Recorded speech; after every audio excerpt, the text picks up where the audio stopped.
Well, good afternoon, folks. My name is Pete Ramsey, and I'm talking to you, obviously on video, from Perth in Western Australia.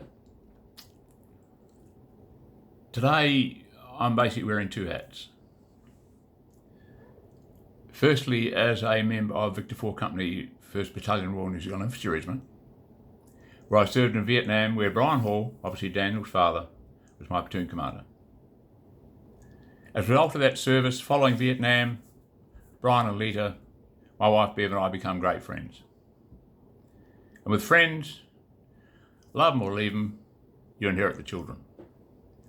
And we love them both, Karen and Daniel.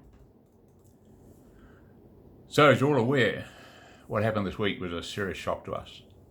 Right out of left field, blew us out of the water. Kicked me really hard. However, we need to find a positive here.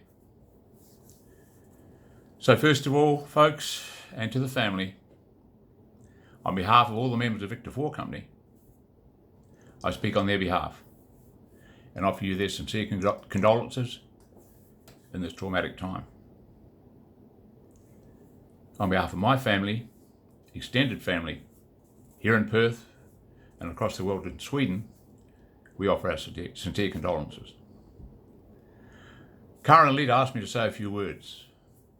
Well, normally I don't have a problem with that, but it's a bit of a challenge. So I'll try to draw a parallel here, and the parallel is that Daniel and I basically sit in the same situation. We're both the children of veterans. My dad was a World War II veteran, Daniel's dad obviously a Vietnam veteran, and I'm a veteran as well. Being the child of a veteran is not easy.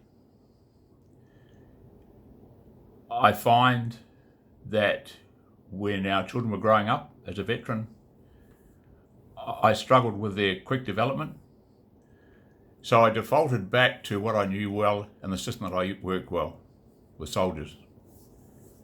And that was running my own little army. Didn't work well. Didn't work well at all. The children were trying to comply, but they're trying to grow up.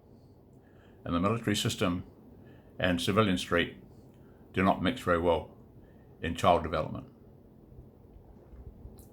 I struggled with my father's discipline and his rigid ways. And Daniel, although you and I weren't that close together, I know that in 2008 in Wellington, you and I had a good talk about this sort of thing, about how hard it is being the child of a veteran. The rules are pretty strict. The hurdle is seriously high, and quite often we stumble and fall.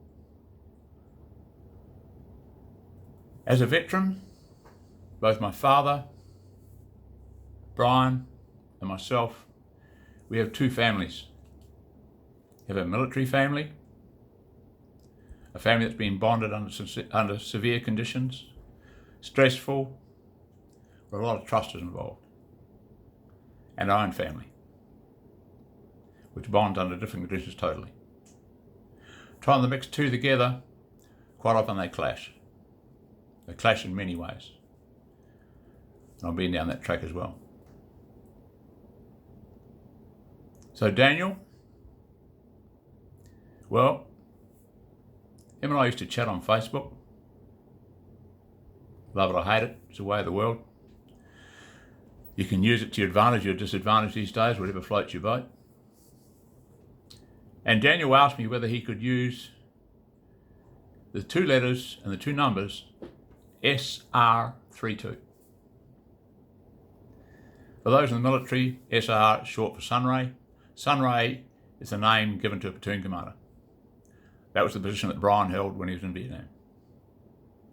32, or 32, 32 was Brian's call sign. So Sunray 32 was 2 platoon, Victor Company.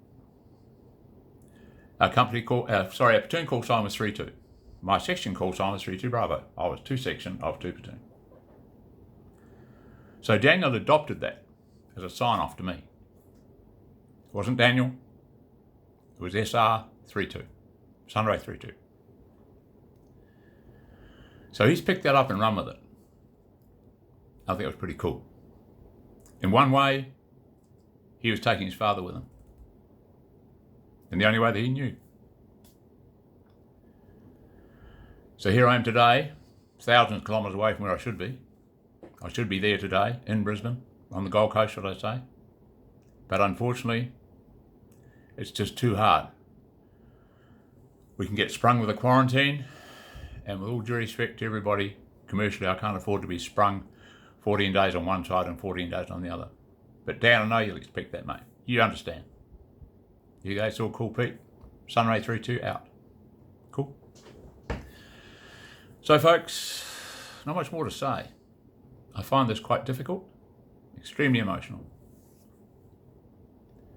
And Lita, and Karen, and all your whānau, you know that we love you guys. We're thinking of you here today. So on that note, on behalf of my family here in Perth and also in Sweden, again, our sincere condolences and our sympathies. We're thinking of you guys. We're only a phone call away. Take care. We love you all.